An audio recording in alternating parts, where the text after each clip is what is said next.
Hey guys, Pastor Ben here with another review and reflection.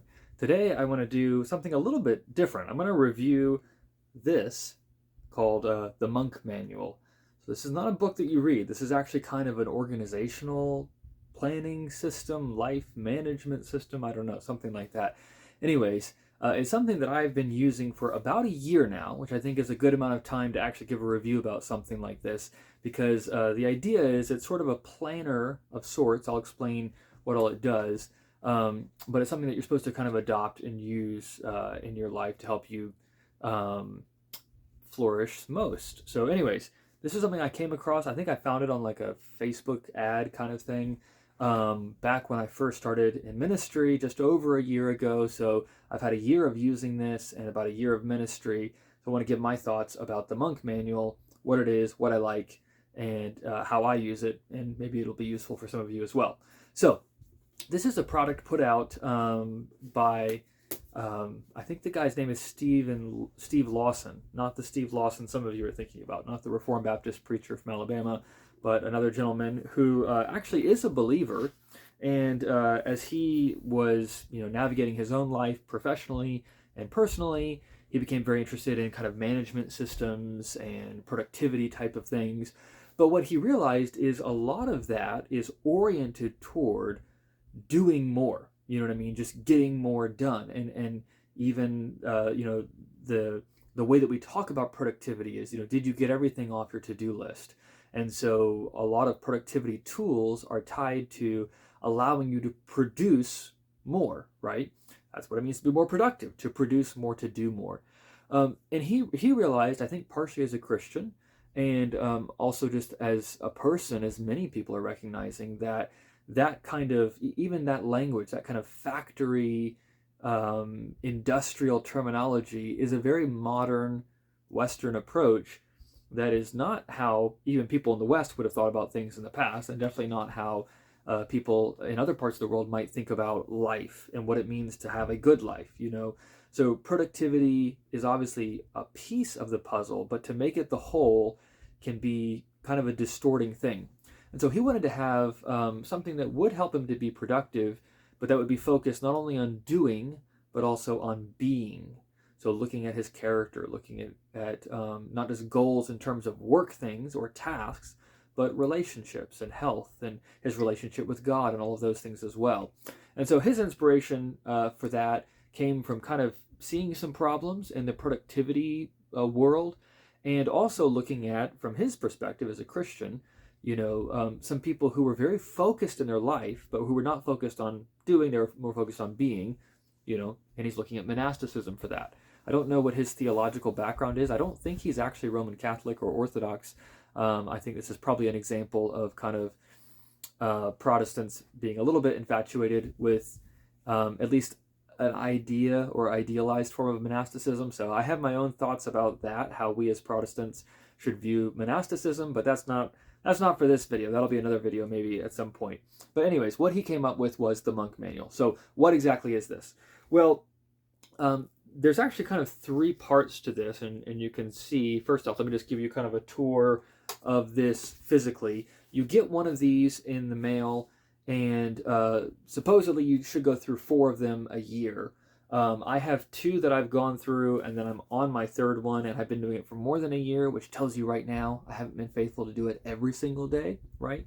That's okay. I'm not too worried about that. It's a tool. I'm not going to let it control me. I want to use it, right? That's the point. But anyways, if you used it every single day, you would end up going through one of these every quarter, basically. So every one covers a couple of months. And there's a place to plan out things monthly, places to plan things out weekly, and then kind of the heart of it, and what I end up using it mostly for, is planning things out daily. So let me just run through each of those, and I'll start with the daily, because again, that's what I use most often. So again, a lot of planners and things might have your calendar, and they might have like to-do list, right? That's what the kind of conventional approach. Well, this does give you a place to put in your calendar. I tend to use Google Calendar. I use that electronically, so I don't really use the physical for that. But my daily planner, I definitely use this for, and I find it very helpful. So what does this look like? Well, you fill in all the info. So this doesn't have like pre-printed dates or anything like that. But it gives you a space where you can write in, the date, and then it helps you to think about your day. So it's kind of broken into three sections here of preparation. Um, well, yeah, actually, I guess the daily is broken into two sections. So kind of preparation, so looking ahead at your day, and then reflection, looking back at your day. So the idea being that you could begin every day kind of planning things out in the morning, and then at night, looking back and reflecting on your day. That's actually really important, as I'll talk about in a moment. I don't quite use it that way. What I tend to do is in the mornings, I get up, I do my devotions, I have my coffee, I pray, and then the first thing I do after that is I do my monk manual. I plan things out. So I'll look ahead at the day, but what I'll actually do is I'll start by doing the reflection for the last day. So I begin my morning by looking back at the last day, and then I also plan the day that comes ahead, and the next day I reflect and then plan ahead and that kind of thing. So why do they have it structured that way? Well, first off, that already helps you to break out of the just productivity cycle. If all you're doing is jotting down a to-do list, and then you begin the day by picking up what's left on your to-do list, you're starting off behind, you're starting off stressed, you're starting off anxious, and what tends to jump out at you is not the 10 things that you crossed off your list, it's the 5 things that you didn't cross off your list. And then you're going to add 10 more things and perpetually be behind. It's a really kind of unhealthy cycle. I think a lot of us have lived there. Well, I like the fact that the reflection for this begins by looking at your day and saying, hey, what were 3 highlights today? 3 good things that happened today, good things you were reminded of, good things you experienced, just highlights of your day, right? And then it asks, when were you at your best? And it kind of gives you 3 slots for that. So that's not just something that happened to you, but something that you were able to do. I was at my best when I was having, this conversation with someone that I thought was going to go really difficult, in a really difficult way, and instead it was really productive. Or I was at my best when I had an hour of uninterrupted time and was just able to read and pray deeply. Or I was at my best when my wife and I were able to sit down and talk through some issue where we weren't seeing eye to eye, whatever it might be. But it forces you to look back at your day and draw out the things that were good that you experienced and the situations where God was able to do good through you. So again, a much healthier way of approaching reflecting on things rather than just all the conversations you were stressed about, the things that went wrong, that kind of thing.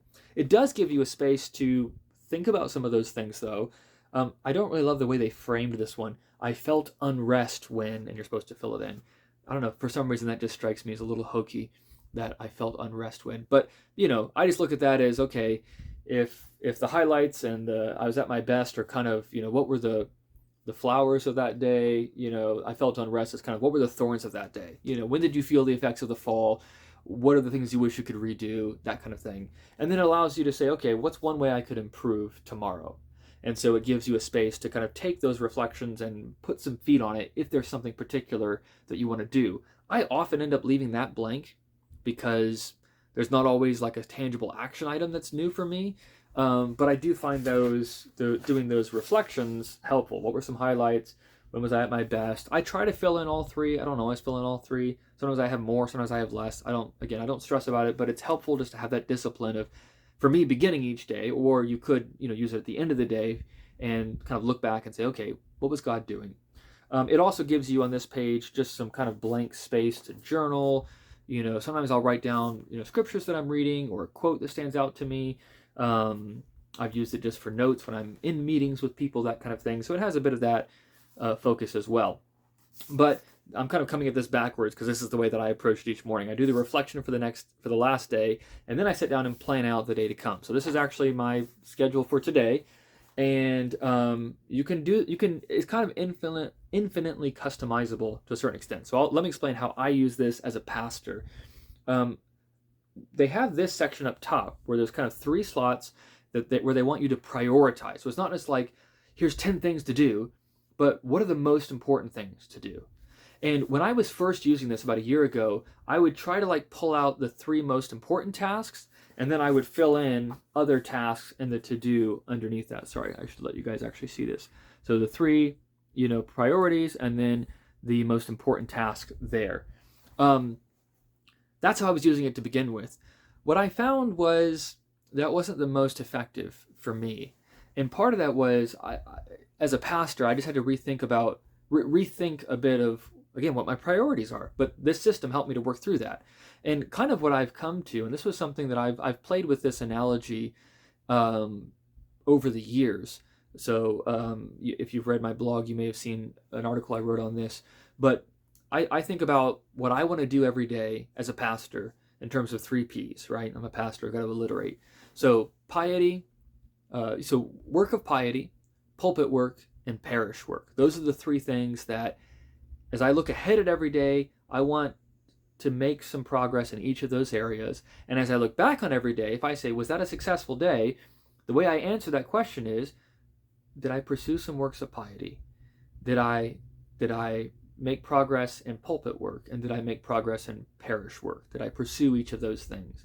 I may not have gotten everything done on my to-do list. There may have been more things under each of those categories I would have liked to do. Maybe I wanted to spend more time in prayer. Maybe I wanted to spend more time in the Word. Maybe I wanted to, get another lesson outline or sermon outline done. Maybe I wanted to meet with another person or have a phone call and I wasn't able to, but did something happen in each of those areas? And the way that I think about that is, if you look at a train track, right, there's kind of 3 components to a train track. You've got, the most visible are on each side. You'll have, the actual rails that the train runs on. And I think about that as being pulpit work and parish work, and pulpit work goes beyond just preaching, although it includes preaching. It's all of the reading and study. It's the listening to lectures or sermons, doing coursework.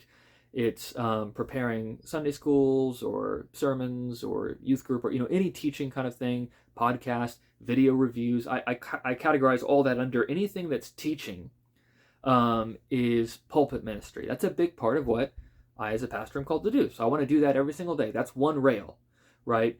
Some guys love that kind of work, and so they try to only do that work, so they come out on Sunday and they teach and they preach and they do all this stuff and they disappear in their studies on Mondays and you'll see them again next week. Well, they may have a really strong ministry on one side, but imagine a train trying to run down a track that only has one rail. Well, it's going to be, disrailed. It's going to crash, right? You've got to have another rail as well. And I think of that as parish ministry. So that's all of my work with people, which is a big part of what pastors do. So for me, that's, obviously, counseling or discipleship meetings, but it's also just, phone calls, texts, lunch meetings, going out to coffee with someone. It's having people over in our home, hospitality, being in other people's homes. I also categorize things like, just administrative kind of stuff, emails, all of that. It's a way of loving people. Good administration is actually a way of loving people. And that's something that I try to do, again, every single day. And there's different ways that I structure that. If people are interested, let me know, and I can give you more of a kind of breakdown of how I structure my day and my week as a pastor. That will probably be more of interest if you are a pastor, but I'm happy to talk about that. But anyways, long story short, those are the 3 things that I'm looking for every day. I want to have both rails, and then in the center, holding those rails together, you need that wooden cross tie, right? And for me, that's the work of piety. So I begin there. I begin every day with work of piety, being in the Word, praying, not to prepare for a sermon or to think about what to say to someone in counseling, but just to feed my own soul, to be a sheep first before I'm a shepherd. And then every day I want to have pulpit and parish. It's not always 50-50. In fact, some days it's a lot more pulpit. Other days it's a lot more parish. But I try to do something in each of those categories every day. So that's been what I've started to use when I think about my priorities. Every day I want to be able to check off I've done something in those areas. Then you have your to-do list. I like the fact that it's actually fairly limited. Like, my to-do list typically looked a whole lot bigger. I'd put 30 things on the to-do list and try to knock off as many as possible. That didn't really work. So this is much more limited. Let's see, you have 1, 2, 3, 4, 5, 6, 7, 8. So you have 8 tasks you can do, which doesn't mean there's only 8 things you can do. Like, one of the things I have is correspondence. So what that looks like for me is once a day, usually, I check my email and I just try to respond to everything right then. And if I think of something, a message I need to send, I use Google Tasks and I just pop it on Google Tasks. And so when I'm doing correspondence, I sit down on my computer, I check my inbox, I clear out my inbox, and I send whatever emails I need to send, and then I leave it till the next day. And so correspondence kind of happens once a day for me in terms of email. And I kind of collect those up in a different place. So I may have sent 20 emails that day. It's only going to show up as one thing on my to-do list, right? So there's different ways you can use it to still allow you to do a little bit more, but it does help you to kind of be focused and think, okay, what do I actually need to accomplish today? So at the beginning of the day, I'm laying out my priorities, which for me are the same every single day, and then the to-do list. After that, there's a couple of other things, and this is where, again, it kind of moves beyond the typical productivity planner. It has a section where it says, I am grateful for, and so you just put down some of the things that you're grateful for. So like for me, today, it's St. Patrick's Day when I'm recording this. So I'm grateful for God's ministry through Patrick, for the gospel coming to Ireland. My ancestors, in case you couldn't tell by my red hair and blue eyes and pasty white skin, I'm Irish. And I'm grateful that God allowed the gospel to be shared with my people many, many hundreds of years ago. I'm also grateful for a new tree that we just bought and some plants. No surprise there for those of you who have followed this channel. And our girls just we just put together a little playhouse for them out back that they can play and enjoy the yard. Grateful for that. So it forces me at the beginning of the day, not just to think about what I want to do, but to think about what's the priority, what do I actually need to accomplish, what am I grateful for, and then it has a section where it says, what am I looking forward to? So I'm looking forward to this week learning more about Eastern Orthodoxy as I prepare to teach on that for Sunday school. So I put that down. What are some ways I can help? Well, I can help my wife around the house, and I put down some things there. So, it just helps you to think about other people, to be thankful, to look ahead to things. So it does a good job of encouraging, I think, more than just, I've got to get stuff done, productivity. There's also more things you can do that I don't typically get to. So you could also put out your schedule here on an actual hour by hour calendar. I've done that some in the past. It usually just takes too much time to do that, and I usually can't predict how my day is going to play out. So if I can just have the task, then I can jump between them. I do have ways of structuring my day. Again, if you're curious, let me know. I can do a video on that. But usually I leave that blank, but I think that can be very helpful to people. They also have habits and themes where each month or each week you could be working on a particular habit. Maybe it's, I want to go to bed at 10 o'clock every night, or I want to exercise at least 3 times a week, or I want to call my grandmother at least, call a family member at least once a week, or whatever that might be. So they give you places to kind of track that. You could also have a theme, like maybe I want to really focus on quietness, taking time every day just to be quiet, or gratitude, or appreciating beauty, or whatever it might be. Again, some of these get to be a little bit, I don't know. They can be a little bit, I don't know, emotive or whatever. I don't use all of them. I guess I'm too Presbyterian for some of this, but I do like the structure it gives me. Now, additionally, there's more you can do with this that I don't usually do, but I've done it a little bit. So let me show you.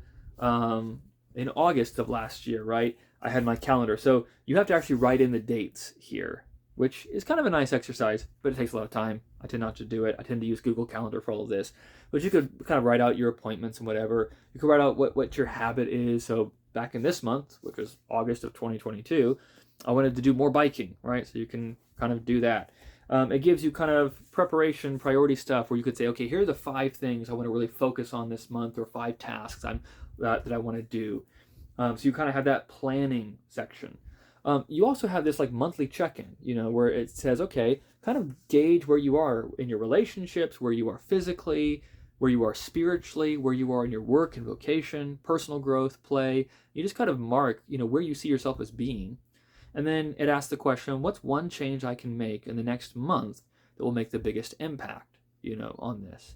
So again, helping you to kind of think ahead. It also says, what's one question I'd like to answer this month? So that's kind of trying to spark that curiosity, that always learning, always growing kind of thing. Again, I don't usually end up doing this, but you could, and I'm sure it would be helpful. And then it gives you a place to reflect back on the month. What were your biggest accomplishments? What are relationships I'm grateful for? What's the greatest insight gained? That kind of thing. So they give you a couple of slots to do that every month. And then again, weekly, the format will become familiar to. You have kind of preparation. What are your priorities? What are the kind of top to-dos for this week? Personal growth. What do you want to do this week? Relationship growth. What do you want to do this week? What are you looking forward to? List 3 things. And then it gives you a reflection part. Okay, what were your biggest accomplishments? What were your habit insights? What did you learn about yourself in those? What were some meaningful moments? what is God teaching me? And then what's one way I can improve next week? And it also gives you a space up here to track how you're doing with your habit. So again, I tend not to get to the weekly and monthly things, not because it's not helpful, but just because of a time kind of thing. But I hope what you can see is, and this is something you could apply whether you get this or not, right, as a system, is trying to think about looking ahead and looking back, right? This is something that like our Puritan forefathers were really big on. One of their arguments for journaling, if you read like John Flavel, is you need to be able to look backwards. Flavel has this famous saying at the end of his book, Divine Providence, where he says, God's providence are like Hebrew letters. They're best read backwards, right? That's a great saying. And that's part of the benefit of keeping some sort of a journal, having some sort of a planner, something that you can kind of, it's not just a to-do list that gets written up and checked off and thrown away, but you're looking back on your life. And so that reflection piece is really important. And also that preparation, not just looking at what you need to do, but thinking about who you are, doing and being. Where are you in your relationships? Where are you with God? Where are you in your habits? And so it's much more holistic. That's what I like about it. Also, this is very much marketed to and by millennials, which I'm a millennial, so they got me. Facebook ad, I ordered it. It's a nice leather thing. Paper's good. I like having a pencil and a paper and doing it that way. Not everybody does. Again, I use some electronic tools for like tasks and email, categorizing emails and keeping my calendar and some of those things. So I'm not against that, but I like having the blend of both of these things together. But at any rate, that's how I use this. If I have a critique, aside from sometimes this kind of like squishy language of, when did you feel unrest, or that kind of thing, which is just not so much my cup of tea, but that's just me.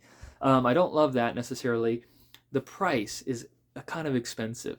You can order like a set of these, and I can't remember exactly what it costs, but you're definitely paying more than you would for a planner, right? I'll put it that way. I have a book budget that the church gives me, which allows me to use that, and I actually have found this to be one of the best investments I've made, because it helps me not only to get things done, but it helps me to really focus on not just the urgent tasks, but the important things underneath those tasks. So I think this is actually done, there's a reason that I do this after I read my Bible. Reading my Bible and praying, just as a Christian, and then doing my monk manual has done more for me to be faithful as a pastor than many other things. And so I'm very, very grateful for it. It's worked very well for me. Don't think it's probably everyone's cup of tea, but if you are looking for something that will help you to focus not only on doing, but on being, that will help you not only to prepare for your day, but to reflect well on your day, and that will give you some prompts and tools and questions that will help you to kind of move through life intentionally. That's one of the things I like about it. It's very intentional, kind of thinking about what should I be thinking about, what should I be working on, how do I exist in relationship to other people. A lot of planners don't even think about those kinds of things, but they're very important and basic to who we are as people, and especially if you're a Christian, as God's people. So all in all, I have really liked this, and would encourage anyone who's drawn by anything I've said so far to consider getting their own copy of the Monk Manual.